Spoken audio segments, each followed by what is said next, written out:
اعجاز قمر راجہ صاحب، ماشاءاللہ ایسا دھواں دار تحریریں، اتنا خوبصورت لکھنا، ایسی خوبصورت خیالی. تو آپ نے شاعری کب سے شروع کی؟ شکریہ جی. شاعری میں نے شروع نہیں کی، یہ پوچھئے کہ مجھے شاعری نے کب شروع کیا. چلے یوں کہہ لیجیے، ہمیں تو جواب چاہیے نا. بنیادی طور پر یہ تھا کہ جی ماحول گھر میں شاعری کا موجود تھا. ماشاءاللہ. وہ سنبھالنے سے پہلے بھی بڑے بڑے جی جی شاعروں کو گھر میں آتا ہوا دیکھتے تھے، سنتے تھے. جی میرے والد محترم جی جی جی وہ بھی شاعر تھے اور صاحب کتاب تھے، اور جی تو ان کی محفلوں کو سنتے ہوئے بیٹھتے ہوئے ظاہر ہے اور اندر کچھ نہ کچھ موجود تھا اللہ کی طرف سے. جی جی جی تو شاعری بہت بچپن میں شروع کر دی تھی، بلکہ سکسٹیز کے اوائل میں جی تو باقاعدہ جی مطلب شعر چھپنا شروع ہو گیا ہے اور کلام یہ چھپنا سارا شروع ہو گیا. چھپنا شروع ہو جی. گیا تھا. یہ قمر اور راجہ، اس سے تو لگتا ہے کہ آپ شعر کہتے کم ہوں گے اور سنتے زیادہ ہوں گے. نام کی مناسبت سے آپ نے تو اس کی تھوڑی سی وضاحت کیجیے. درست کہا جی آپ نے. واقعی میں شعر کم کہتا ہوں، پڑھتا زیادہ ہوں، سنتا زیادہ ہوں. اور ویسے بھی مشاعروں میں میں عموماً کہا کرتا ہوں کہ میں چھوٹا شاعر ہوں لیکن بڑا سامع ہوں. اچھا ماشاءاللہ. مجھے شوق جو ہے اچھی شاعری سننے کا یہ بچپن سے بہت رہا ہے، اور اس کے لیے دور دور بھی پتہ چلتا تھا کہ کئی مشاعرہ ہے تو میں پہنچ جایا کرتا تھا. جی. سننے کا اتنا شوق تھا شاعری کو، اور پڑھنے کا بھی، کہ کوئی کتاب کوئی رسالہ اس وقت کا جی ایسا نہیں تھا کہ جو میں نہ لیتا ہوں اور اسے پڑھتا نہ ہوں. کتابیں شاعروں کی جو ہیں وہ خرید کے پڑھا کرتے تھے. اب تو خیر رواج نہیں رہا خرید کے پڑھنے کا، بالکل. لیکن یہ ہے کہ ہم باقاعدہ خرید کے پڑھا کرتے تھے کتابیں. جی تو یہ ایک شوق شاعری کو پڑھنے کا، نہ صرف شاعری، پورا ادب جو ہے اس میں افسانے بھی، کہانیاں بھی، لیکن زیادہ جو طبیعت کا میلان تھا وہ شاعری کی طرف تھا. جی اور شاعری سننا، شاعری پڑھنا اچھا لگتا تھا. پھر جب خود کہنا شروع کیا جی تو اور اچھا لگنے لگا کہ ہم بھی اس دنیا میں آ رہے ہیں. اپنی جو تخلیق ہوتی ہے اس پہ انسان فخر تو محسوس کرتا ہے. تو آپ کی کون سی ایسی تخلیق، کون سا کلام ہے جسے آپ خود بھی سنتے ہیں اور بہت محسوس ہوتے ہیں اور کہتے ہیں کہ واقعی یہ قابل ستائش ہے اور قابل فخر ہے؟ انسان اپنی کریٹیوٹی پہ فخر تو کرتا ہے نا. وہ کون سا کلام ہے؟ بنیادی طور پہ یہ ہے کہ شاعری کی اس وقت تو اچھی لگتی ہے جب آپ کہہ رہے ہوتے ہیں، جی. لیکن آپ یقین نہیں ہے، اس سے آگے بڑھنا چاہیے. یہ تو بالکل تخلیق کار کی یہ بہت بڑی خوبی ہوتی ہے کہ اپنے کام سے وہ بہت کم مطمئن ہوتا ہے، ورنہ آگے بڑھنے کی، اس کی اصلاح کرنے کی، اس کو مزید نکھارنے کی ایک وہ ٹیمپرامنٹ ختم ہو جاتا ہے. جی ہاں، بالکل ایسا ہے کہ اطمینان جو ہے وہ لگتا ہے کہ جیسے یہ آپ کو کہیں روک دے گا. جی یہ آپ کو آگے نہیں بڑھنے دے گا. بالکل بالکل بالکل. تو آگے بڑھنے کی اگر لگن ہو تو اپنے تائیں بندہ کوشش کرتا رہتا ہے. مطمئن ہونا ابھی تک نصیب نہیں ہوا. جی جی اعجاز صاحب، جب تک وہ اس کی تصحیح نہ ہو، اس کا بیلنس نہ ہو، اوزان نہ ہو، بالکل درست فرمایا. بہت مشکل ہے نا. بہت مشکل بات ہے. اور شاعری تو کیونکہ یہ تقریباً ہر شخص اپنے اندر تو شاعر ہوتا ہے. جی جی جی اس کے اندر احساسات بھی ہوتے ہیں، اس کے اندر محسوسات بھی ہوتے ہیں، اس میں ہر چیز موجود ہوتی ہے. لیکن شاعری کیونکہ مطلب ان احساسات کو نہ صرف لفظ دینا بلکہ ترتیب سے لفظوں کو دینا، تو یہ ایک تھوڑا سا ہے. اور اس کے لیے مطلب ظاہر ہے غور بھی کرنا پڑتا ہے. پھر یہ ہے کہ آپ کو دیکھنا پڑتا ہے. بلاغ کا مسئلہ بھی آتا ہے کہ مطلب اس کا جو آپ کہنا چاہ رہے ہیں وہ آگے پہنچنا بھی چاہیے. اور جو جذبات کی عکاسی کرتے ہیں لفظوں میں اور ڈھنگ سے، سلیقے سے، طریقے سے، وہ ہر شخص کو اس میں اپنا عکس نظر آتا ہے. وہ سمجھتا ہے کہ یہ شعر تو میرے حسب حال ہے. آپ کے کلام میں کتنے اشعار ایسے ہوں گے جو آپ کہیں گے کہ آپ کے حسب حال ہے، اور وہی اشعار موسیقی کے رنگ میں اگر رنگ دیے جائیں تو پھر کیا بات ہے. وہ تو دو اچھا ہو جاتا ہے، خوبصورت اور خوبصورت اور مؤثر ہو جاتا ہے. آپ جو تھے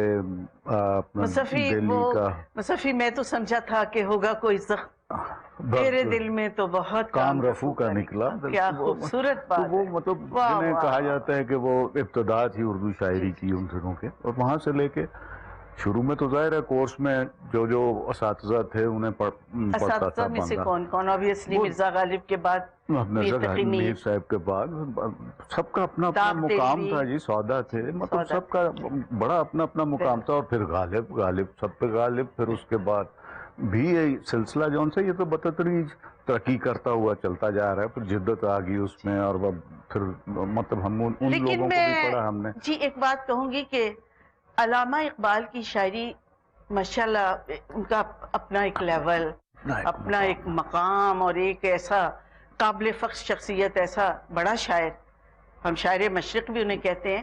ان کے کلام میں زیادہ تر پرشین ہوتی تھی.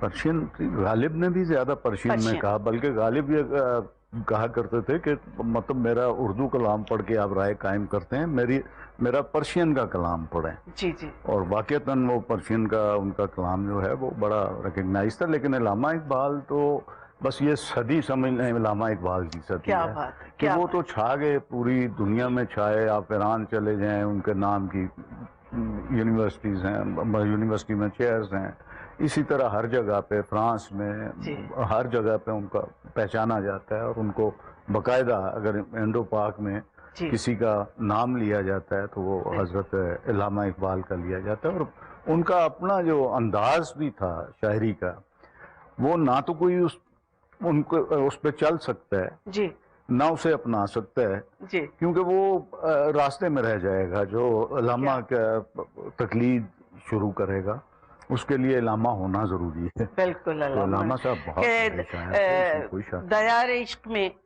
اپنا مقام پیدا کر، نیا زمانہ نئے صبح و شام پیدا کر. کیا بات ہے، کیا بات.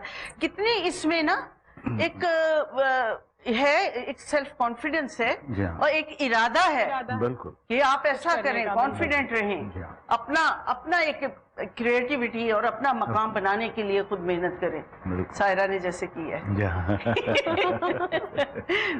ابھی بس اس کے بعد پھر دیکھیں فیض بھی آئے، احمد ندیم قاسمی آئے، منیر نیازی آئے، سب لوگ بڑے بڑے نام. اور یہ تو ابھی کل کی بات ہے کہ اتنی بڑی ایک کیکشاں تھی. احمد فراز بہت ہی ایک کیکشاں تھی. پروین شاکر کو آپ دیکھ لیں، مطلب میرا خیال ہے خواتین میں سے اگر سب سے زیادہ جسے قبول کیا گیا اور جسے سنا گیا اور جسے پرکھا گیا اور سراہا گیا، وہ پروین شاکر رہی ہیں. اور اس میں کوئی شک نہیں، اور بالکل جینون قسم کی وہ شاعرہ تھی. بالکل. تو سب کو پڑھا، اور ماشاءاللہ سب کا اپنا اپنا انداز اور اپنا اپنا وہ سلسلہ تھا. پروین شاکر تو ایک تھوڑی سی بولڈ، ہلکی سی ان کی کلام میں بے باکی سی، ایک ایبرپٹلی کہہ دینا کسی بات کو، یہ چیز اچھی لگتی تھی، اور بڑی وہ اس میں وہ ریئلٹی بیسڈ تھی. خاص طور پہ خوشبو کی شاعری تک جو ہے، وہ ایک عادت ان میں سے جو بولتی تھی اور بے دھڑک بولتی تھی. نہ جانے کون سا حسیب دل میں رہتا ہے، جو بھی ٹھہرا وہ آخر مکان چھوڑ گئے. اس میں مطلب اور بڑے ان کے خوبصورت شعر تھے کہ کمال ضبط کو یوں بھی خود بھی تو آزماؤں گی، میں اپنے ہاتھ سے اس کی دلہن سجاؤں گی. سر یہ بہت مشکل کام ہے پاکستانی عورتوں کے لیے. It's very difficult. میں آپ کو بتا دوں یہ نہیں ہوتا. وہ لڑائی ہوتی ہے گھروں میں پھر کہ نہیں تم کہاں تھے، سچ بتاؤ کہاں تھے. وہ باقاعدہ حالانکہ بہت چھوٹی عمر میں یہ اشعار کہے ہیں انہوں نے. پھر اس کے بعد فکری ایک دور آیا پروین شاکر کی شاعری میں، اور وہ چینج ہونا شروع ہوا. پھر فکر کا اضافہ شروع کیا اس میں شاعری. تو ایسے بہت سے بہت خوبصورت لوگ نام لینے بیٹھے تو بہت وقت لگے گا. ہمیں فخر ہے منیر نیازی صاحب جیسا شاعر کہاں آئے گا. کیا بات ہے، کیا مطلب یہ سلسلہ. تو یہ بے شمار اچھے لوگوں کو ہم نے پڑھا، اور ہم خوش نصیب تھے کہ یہ لوگ ہم سے پہلے موجود تھے. منیر نیازی صاحب کا عادت سی بنا لی ہے تم نے تو منیر اپنی، جس شہر میں بھی رہنا اکتائے ہوئے رہنا. ایک ایک شعر ان کا جو ان سے، ایک ایک نظم کی جو ان سے، ماشاءاللہ. تو بہت ہیں. پھر استاد تھے احمد ندیم قاسمی جیسے کہ جنہوں نے پورے شاعروں کو پورے عہد کے لوگوں کو انہوں نے رہنمائی دی. اور بہت ہم خوش نصیب ہیں کہ بڑے بڑے بالکل. یہ تو بالکل اس میں ہمیں فخر بھی ہے، خوش نصیبی بھی ہے، اللہ کا کرم. اور انہیں دیکھا، ان کے ساتھ بیٹھے، ان سے گفتگو کی، کتنا بڑا سرمایہ ہے ہمارے پاس. تو ہم بہت امیر لوگ ہیں اس جی، بہت امیر لوگ ہیں جن کے پاس ایسے سرمائے موجود ہیں.